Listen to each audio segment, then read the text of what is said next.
श्री राधे, नमस्कार, हर महादेव। प्रिय बंधुओं, मैं आचार्य शिवम मिश्रा ज्योतिष दिशा कर्मकांड में आपका हार्दिक स्वागत एवं अभिनंदन करता हूं। पौराणिक धर्म ग्रंथों के अनुसार, सनातन धर्म के पद्धतियों के अनुसार हमें प्रतिदिन अपने घर में हवन करना चाहिए। क्या आपको पता है? नहीं पता है। प्राचीन जो लोग हैं वह प्रतिदिन अपने घर में हवन इत्यादि, पूजा पाठ इत्यादि कभी उनसे छूटता ही नहीं था। वह सबसे प्रधान अपने कर्म को मानते थे कि पहला कर्म हमारा, जो पहला मूल है और पहला सिद्धांत हमारा, भगवान को प्रार्थना करना है। उन प्राचीन कर्म को हम विस्मरण करके हम कहीं और अंतर ध्यान हो गए हैं, लेकिन नहीं, अपने प्राचीन धर्म ग्रंथों के अनुसार, पौराणिक धर्म ग्रंथों के अनुसार, सनातन धर्म के पद्धतियों के अनुसार हमें अपने घर में हवन अवश्य करना चाहिए।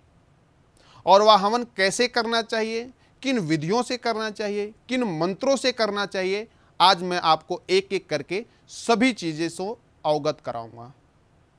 तब तक के लिए आप हमारे साथ बने रहिए। जी हाँ, सबसे पहले आप छोटा सा, अगर आपके घर में यज्ञ कुंड है तो आप उसको ले लीजिए।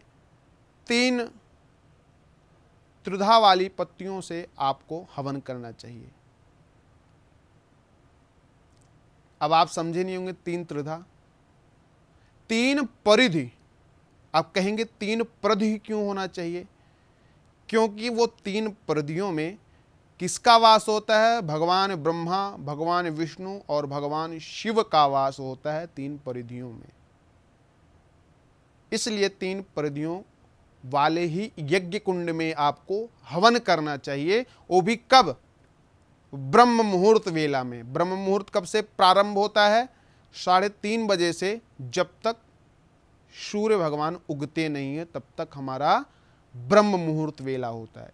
अगर हम ब्रह्म मुहूर्त वेला में भगवान का हवन करते हैं तो बहुत ही हमें लाभ मिलता है। तो खैर, मैं बताऊंगा क्या लाभ मिलता है। पहले आप यह समझिए कि हमें किस प्रकार हवन करना है। 3 परिधियों वाला यज्ञ कुंड अपने घर में रखें और थोड़ी सी प्रकृति से मिली हुई सामग्रियां होती हैं, औषधियां होती हैं, उनको भी अपने पास रखना चाहिए। अगर नहीं है तो आपके पास घी अवश्य होना चाहिए। घी एक पात्र में गर्म करके रख लें और सूरवा अवश्य लें। सूरवा को ध्यान में रखते हुए सूरवा अवश्य बनाएं। आम की लकड़ी का हो सूरवा। और फिर आप आसन बिछा करके, आपका मुख पूर्व या उत्तर दिशा में होना चाहिए। एक दीपक बना लें और दीपक बनाने के पश्चात अपने आप को पवित्र करें, आचमन कर लें, तिलक लगा लें और संकल्प कर लें, मैं किस लिए यह हवन कर रहा हूं और कब कर रहा हूं, किस दिन कर रहा हूं, वार, नक्षत्र, योग, करण और जिस स्थान में आप रहते हैं, जिस स्थान पे आप यज्ञ कर रहे हैं, उस स्थान का आपको नाम का उच्चारण करना है। करने के उपरांत आप भगवान गणेश की आराधना कर लें, माँ दुर्गा का आवाहन करने के बाद ध्यान कर लें। उसके उपरांत में आपको 3 परिधियों का पूजन करना चाहिए, ब्रह्मा, विष्णु, महेश। अगर आपको मंत्र याद नहीं है तो नाम से भी आप कह सकते हैं, आवाहयामि आवाहयामि आवाहयामि स्थापयामि पूजयामि। फिर आपको उस 3 परिधियों में एक एक करके, सबसे पहले ऊपर से हाथ लगाना है। स्थापयामि मतलब आपकी स्थापना कर रहा हूं। फिर आपको क्या करना है? अपने घी के पात्र के पास ही आपको एक प्रोक्षणी पात्र कहें तो एक कटोरी में जल भर के रख लेना है।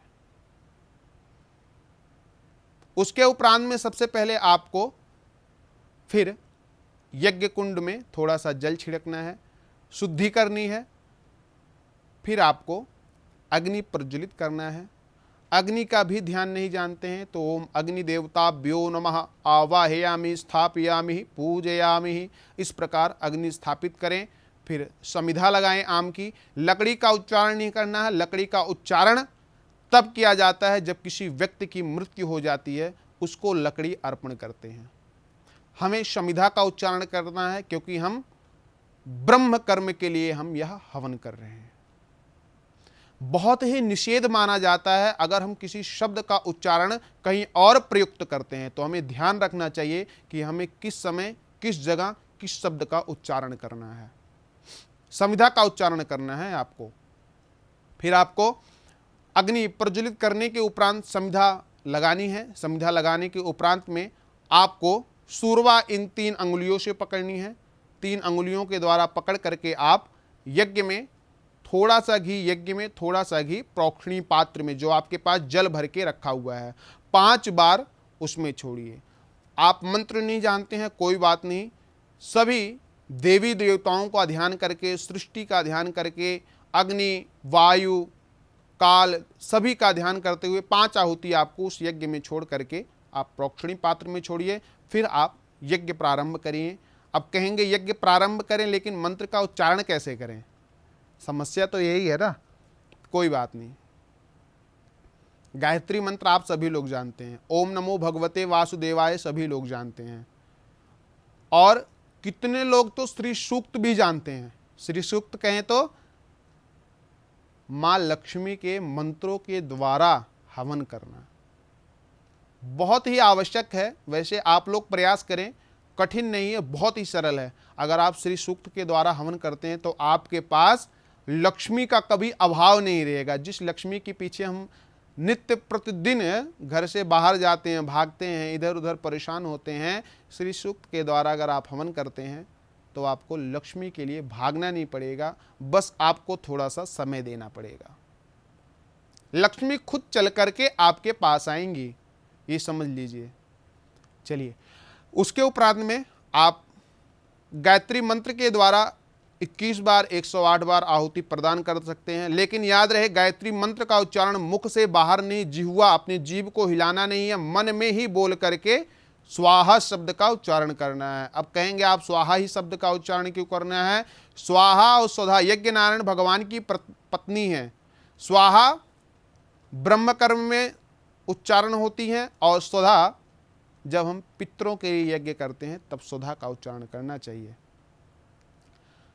चलिए, उसके उपरांत में आपको क्या करना है? गायत्री मंत्र का जब आप उच्चारण करेंगे, मुख से बाहर नहीं, जिह्वा नहीं हिलनी चाहिए। फिर स्वाहा शब्द के उच्चारण करने के उपरांत आहुति प्रदान करनी है। 5 आहुति के बाद आपको उस प्रोक्षणी पात्र में घी नहीं छोड़ना है। फिर उसके बाद सीधा आप वहीं पे छोड़िए। फिर आपको सबसे मूल ध्यान रखने वाली क्या चीजें हैं? जब आप गायत्री मंत्र के द्वारा हवन कर लें, फिर आचमनी में जल लेकर के अनेन कृतेन गायत्री मंत्रेण हवन कर्मणः प्रियंताम नममा हवन के आगे छोड़ दें, अपने आसन के आगे छोड़ दें उस जल को। फिर आपको भगवान विष्णु का ध्यान करना चाहिए। उसके बाद आपको क्या कहना है? ओम नमो भगवते वासुदेवाय। इस शब्द को आप मुख से बाहर बोल सकते हैं, इस शब्द के द्वारा भी हवन कर सकते हैं। ओम कुल देवताभ्यो नमः स्वाहा, ओम ग्राम देवताभ्यो नमः स्वाहा, ओम स्थान देवताभ्यो नमः स्वाहा, ओम पितृदेवताभ्यो नमः स्वाहा, ओम मातृदेवेभ्यो नमः स्वाहा। ऐसे शब्द का उच्चारण करके आपको आहुति प्रदान करनी है। अपने कुलदेवी का ध्यान करें। ओम कुल देवताभ्यो नमः स्वाहा, ओम कुलदेवीभ्यो नमः स्वाहा। ऐसे मंत्रों के द्वारा आप आहुति प्रदान करें। फिर आप सब कुछ करने के उपरांत में थोड़ा सा घी आप वसोर धारा के मंत्रों के द्वारा यज्ञ नारायण देवता को प्रदान करें। समय कितना लगना है? मात्र 20 मिनट। 20 मिनट में आपका भाग्य बहुत ही प्रज्वलित होगा, सुसज्जित होगा, सहज होगा, सरल होगा। आपके लिए कोई कर्म आपसे बढ़ करके नहीं होगा। तो आप नित्य निरंतर अपने घर में हवन करना मत भूलिए। सभी रोग दोष पाप भय मुक्ति मिलती है। माँ लक्ष्मी का हमारे घर में प्रवेश होता है। भगवान गणपति का, हमारे सभी इष्ट देवी कुल देवता का हमारे ऊपर कृपा रहती है, और हम कभी निरोगी नहीं होते हैं, किसी पाप के भागीदार नहीं होते हैं। आप ये समझ लीजिए, हम कोई भी कर्म करने के लिए अगर हम जाते हैं तो वह कर्म अधूरा नहीं रहता है। तो आप समझिए, अगर 20 मिनट हम हवन कर्म के लिए दे देते हैं तो हमारा सिद्धांत और मूल कुछ और ही होगा। जानकारी अच्छी लगी हो तो लाइक शेयर कमेंट करके हमें अवश्य बताएं। फिर ऐसे ही रोचक जानकारियों के साथ मैं आपके समक्ष उपस्थित हूंगा। तब तक के लिए श्री राधे, नमस्कार, हर हर महादेव।